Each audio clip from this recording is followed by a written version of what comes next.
बारान रहमत। आज न्यूज़ की सहरी ट्रांसमिशन इस वक्त जारी है और अभी थोड़ी ही देर में अजान फजर हो जाएगी और हम पाँचवें रोज़े में जो है वो दाखिल हो जाएंगे।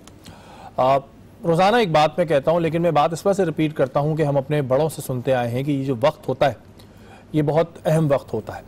इसमें आपकी दुआएं भी बहुत कबूल होती हैं, तो जितनी ज़्यादा हो सकें दुआएं मांगें और अपने मुंह से अच्छे अल्फाज निकालें। अक्सर लोग कहते हैं यार आप ये क्यों कहते हैं कि अच्छे अल्फाज निकालें। अच्छे अल्फाज इस वजह से निकालें कि आपको नहीं पता कि कौन सा वक्त कबूलियत का वक्त है, तो कोशिश करें कि अपने मुंह से कोई ऐसा अल्फाज ना निकालें कि जिसका आपको बाद में पछतावा हो। डॉक्टर साहब आपसे शुरू करते हैं और हमारे पास आज रेमेडीज हम डिस्कस नहीं कर पाए क्योंकि आपकी रेमेडीज जो है वो बड़ी इंपॉर्टेंट होती हैं। मुझे ये बताएं कि मैदे में अक्सर लोगों के कैंसर का मसला होता है, अल्सर भी होता है, इसका क्या इलाज है होम रेमेडी में कि अगर किसी के साथ मैदे में कोई मसला हो या कोई ऐसा प्रॉब्लम हो तो वो उसका इलाज कर सकते? बिस्मिल्लाहिर्रहमानिर्रहीम। अल्लाह ताला तमाम अमराज से तमाम लोगों को महफूज रखे। बिल्कुल। देखें, कैंसर एक मुज़ी मर्ज है, चाहे वो मुंह में हो, थ्रोट में हो, बोन कैंसर हो या मैदे का कैंसर हो, सारे के सारे ये मुज़ी अमराज हैं। इनके लिए मैं ताकीद करता हूँ कि सूरह रहमान कसरत से पढ़ें और अगर हिफ्ज़ नहीं है तो एक कैसेट रिकॉर्डर में उसको टैप कर लें, किसी अच्छे खुशेलान कारी की सूरह रहमान, और उसको 24 घंटे सुने। सो भी रहे तो वो बचता है, जितना आप सुनना जितना सुन सकते। तो एक तो ये फायदा हो जाएगा कि सूरह रहमान हिफ्ज़ हो जाएगी, फिर बंदा खुद ही उसको विर्द में ला सकता है जिसको भी खुदा न खास्ता कैंसर हो गया तो। और दूसरी जो होम रेमेडी है उसके लिए बहुत आसान है, लहसुन के 7 जवे, लहसुन के 7 जवे मतलब 7 पीसेस। ओके। पूरी जो पौती होती है उसमें से 7 निकाल लें, उनको छील लें, धो लें और तकरीबन 1.5 पाव पानी यानी कि 250 ग्राम मिलीलीटर एक गिलास के करीब या 1.25 गिलास के करीब उसको ले लें और उसमें उसको जो है इसको पेस्ट करने के बाद इसको शामिल करें और हल्का गुनगुना करें। और उसके बाद इसको दिन में 2 मरतबा, यानी कि अगर रमज़ान में आपको इस्तेमाल करना है तो अफ्तार में आधा और आधा सहर के अंदर उसको इस्तेमाल करें। और आम दिनों के अंदर उसको 3 हिस्सों में डिवाइड कर लें, सुबह दोपहर शाम। 1 महीना ये अमल करें और सूरह रहमान की तिलावत सुने और करें तो इंशाअल्लाह ताला 1 महीने में आपको जब टेस्ट कराने के लिए जाएंगे तो आपको पता चल जाएगा कि मैदे का कैंसर किस पोजीशन में है। अच्छा, ये आपने बताया कि लहसुन का पेस्ट ना और फिर उसको पानी में मिलाया, ये पिया जाएगा? मतलब ये तो ज्यादा देखिए दवा के तौर पे तो कड़वी से कड़वी जो तबीबों की दवा है वो इंसान पी लेता है। और उसके बाद मुंह में इलायची भी रख लें क्योंकि स्मेल बहुत आएगी। कोई जायका नहीं, आप बाद में इलायची रख लें ताकि मुंह में बू ना आए और खुशबू रहे। अच्छा, एक साहब ने भी कहा था कि एक रेमेडी पूछूं, अच्छा मुझे याद आ गई। पसलियों में अक्सर दर्द होता है, कुछ लोगों को सर्दियों में होता है, कुछ लोगों को वैसे ही रहता है। अगर पसलियों में कोई दर्द हो तो उसके लिए क्या रेमेडी है, क्या करना चाहिए? बहुत आसान, हमारे घरों में मौजूद होती है सौंठ लेने आप 30 ग्राम और आधा किलो पानी। ठीक है। मैं इसको जो है आप पकाए अच्छी तरह और उसको छान कर दिन में 2 मरतबा यानी कि सहर और अफ्तार में, और आम दिन है तो 3 मरतबा उसको इस्तेमाल करें। 1 हफ्ते के अंदर, 1 हफ्ते में मुकम्मल पसलियों का दर्द वो बेहतर हो जाएगा। सॉल्ट और आधा किलो पानी का मतलब हो गया आप 2 गिलास ले, 2 गिलास मतलब 500 ml 500 मिलीलीटर आप लेके उसको उबाल लें और छान लें और उसके बाद आप उसका इस्तेमाल करेंगे तो जो पसलियों का दर्द होता है, अमूमन कुछ लोगों को सर्दियों में होता है, कुछ लोगों को वैसे ही होता है, तो वो जो है आपका खत्म हो जाएगा। अच्छा, मुझे बताइएगा अपेंडिक्स एक बड़ा मसला है, उसमें वर्म का भी होता है, लोगों को कुछ वर्म आ जाता है, तो जब अपेंडिक्स का वर्म हो तो उसके लिए क्या करना चाहिए? बिस्मिल्लाहिर्रहमानिर्रहीम, बहुत आसान नुस्खा है,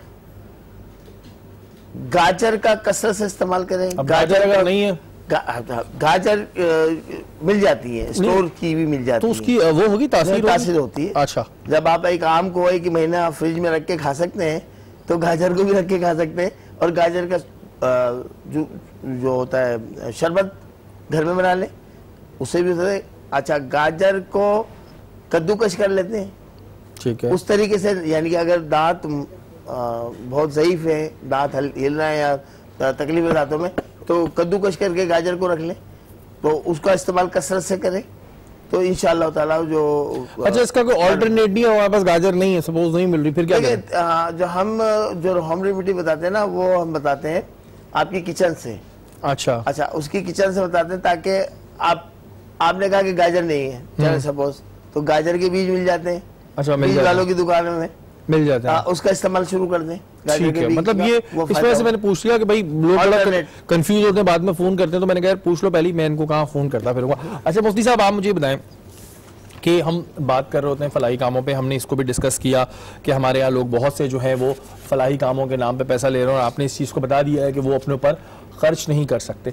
अच्छा, कुछ लोग हमारे यहाँ ऐसे हैं जो फलाही काम करते हैं लेकिन दूसरों पे तनकीद बहुत करते हैं, मेरी बात को गलत ना लें, लेकिन कुछ ऐसी फलाही तंजीमें आई हैं कि वो अगर कोई काम कर रही हैं तो दूसरों को बड़ा तनकीद करेंगे, जी मैंने तो ये कर दिया है लेकिन ये कर रहा है, ये कर रहा है, ये कर रहा है, उनके लिए क्या हुक्म है? क्या अगर वो फलाही काम कर रहे हो दूसरों पर तनकीद करने का हक रखते हैं?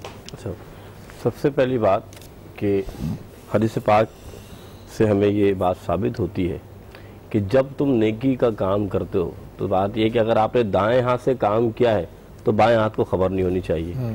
हुक्म की यही है, इससे मुराद ये कि अगर आप ये बता रहे कि भाई फला काम मैंने अच्छा कर लिया है और ये बड़ा अच्छा कर लिया और दूसरे वाले तो कुछ नहीं कर रहे, तो आप अपनी नेकी भी ज़ाया कर रहे हैं और दूसरा तो वो कर ही नहीं रहा। तो बेहतर ये है कि तनकीद बराए इस्लाह होनी चाहिए, तनकीद बराए तनकीद नहीं होनी चाहिए। मिसाल के तौर पे अगर आप किसी ज़ात के ऊपर तनकीद कर रहे हैं या किसी इदारे के ऊपर तनकीद कर रहे हैं तो उससे पहले आपको लाजमी तौर पर अपने इदारे की छाया बयान करनी पड़ेगी।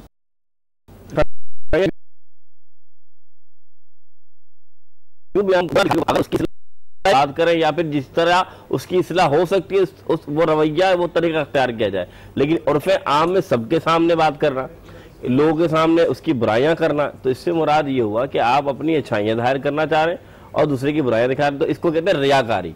और हदीस में आया रसूलुल्लाह सल्लल्लाहु अलैहि वसल्लम जो रियाकारी करता है वो जन्नत की खुशबू नहीं पा सकता। तो इतनी सी बात है कि अगर अच्छा इसी पॉइंट से एक और पॉइंट ये निकलता है कि हमारे यहाँ बहुत से लोगों का ये कहना है कि जी हम जो काम करते हैं, अगर मैं बात फंडिंग की लूँ कि फंडिंग हमें हासिल करने के लिए जी ये तशहीर करनी पड़ती है, इश्तिहारात और हमें सोशल मीडिया पर दिखाना पड़ता है, तो क्या ये जायज़ है कि ठीक है जी अगर मैं एक नेक काम कर रहा हूँ तो उसको बहुत ज़्यादा दिखाऊँ ताकि जी मुझे और लोग फंडिंग दें? ठीक है। अच्छा देखिए, दो फिर बातें हैं। रियाकार में का रियाकार के लिए हुजूर ने फरमाया ये शिर्क असगर है। शिर्क असगर उसे कहते हैं कि एक होता है बड़ा शिर्क, अल्लाह के माबूद हक हकीकी को नाज़ुबिल्लाह उसके साथ किसी को शिर्क किया जाए।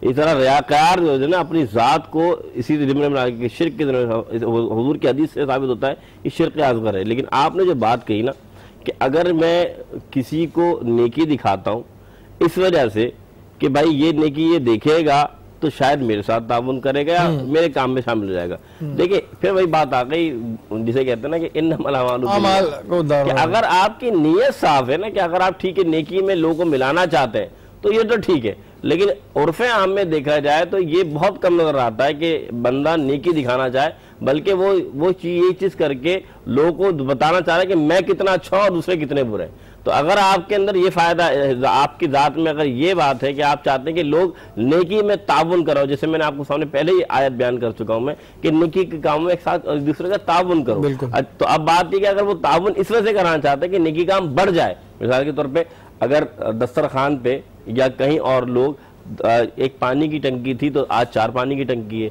या अगर 4 खाने की जगह तो ठीक है। बस वो मैं आपका ये पॉइंट मैं बिल्कुल समझ गया, क्योंकि अक्सर लोग सवाल भी करते हैं, हमारे दिमाग में भी आते हैं कि ठीक है ये अब आपकी ज़ाहिर नियत पर है, हम किसी की नियत पे शक नहीं कर सकते और करना भी नहीं चाहिए, लेकिन वो लोग जो फलाही तंजीमें चला रहे हैं और अगर एक काम करते हैं तो दूसरों के ऊपर बहुत कीचड़ उछालते हैं, उनके लिए मैं कहना चाहूंगा कि आप गलत कर रहे हैं। क्योंकि ये बात मुफ्ती साहब ने कही है, कल को आप कहते हैं कि जी मैं बोलता फिर रहा हूं गलत कर रहे हैं, क्योंकि इसका रीजन ये है कि अगर आप इस्लाह चाह रहे हैं तो आप उनसे बात करें, और हमने जो इस्लाह का टॉपिक था उसमें भी ये दिखाया था कि इस्लाह किस तरह करनी चाहिए। ये नहीं कि आप पूरी दुनिया के सामने बोले कि जी ये चोर है, ये फलाना है, ये ढिमकाना है, तो ऐसा करना जो है वो गलत भी होगा और फिर ज़ाहिर मुफ्ती साहब ने बता दिया कि इसका क्या गुनाह होगा।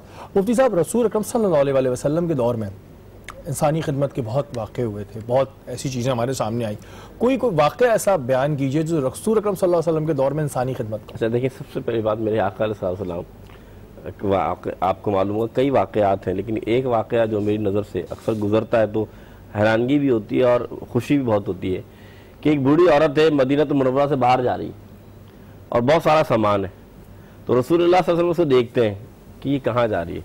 तो रसूलुल्लाह सल्लल्लाहु अलैहि वसल्लम, मैं आपकी कोई खिदमत कर सकता हूँ, और मैं मदीने से बाहर जा रही हूँ।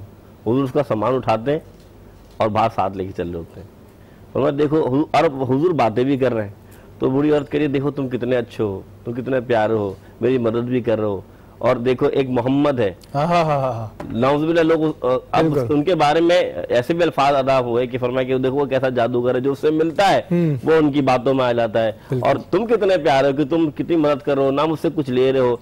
अब वो हुजूर बातें सुनते रहे, ना कोई मुआवजा मांग रहे हो कुछ, और जब मदीने से बाहर ले आए और सामान दिया, अब वापस जाने लगे तो बूढ़ी औरत ने कहा तुमने मेरी मदद कर दी, फलाही काम कर लिया, लेकिन अपना नाम तक नहीं बताया, तुम हो कौन? और मैं वही मोहम्मद, इसके बारे में आप सवाल। तो मालूम चला जब ये बात सुनी ना, तो वो काफिरा थी, मुसलमान नहीं थी, जब ये अखलाक और किरदार देखा तो ईमान कबूल कर लिया। तो हुजूर अलैहिस्सलाम की शान और अजमत ये है कि काफिरा है, हुजूर की बुराई कर रही है, हुजूर मुस्कुरा भी रहे हैं और सामान भी उठा रहे हैं। और कौन है ऐसा? हम वही बात है ना कि हम इस चीज को देखें कि अगर हम हुजूर सल्लल्लाहु अलैहि वसल्लम की तालीमात पर अमल करने लगे, और ये वाकयात, मैं कहता हूँ हमें तो रमजानों में मौका मिलता है, वैसे सबको पढ़ने चाहिए, क्योंकि देखें आप बात कहते हैं कि हम इनकी तालीमात पे अमल करें, अगर हम इनकी तालीमात पे अमल करें तो आप देखें कितना एक बड़ा वाकया कि अगर हमें कोई बुरा कह देगा, बल्कि हमें कोई घूर के भी देख लेगा, तो हम लड़ने खड़े हो जाते हैं। बुराई कर रही है नाउजुबिल्लाह, लेकिन हुजूर सल्लल्लाहु अलैहि वसल्लम ने अपना काम नहीं रोका, वो फला का काम करते रहे। उन्होंने ये नहीं कहा कि भाई मेरी तो बुराई हो रही है। और फिर अगर इन्हीं तालीमात पर हम मुसलमान अमल कर लें तो क्या इसमें, मुझे नहीं समझ आता क्या प्रॉब्लम है, लेकिन अल्लाह ताला हम सबको तौफीक दे।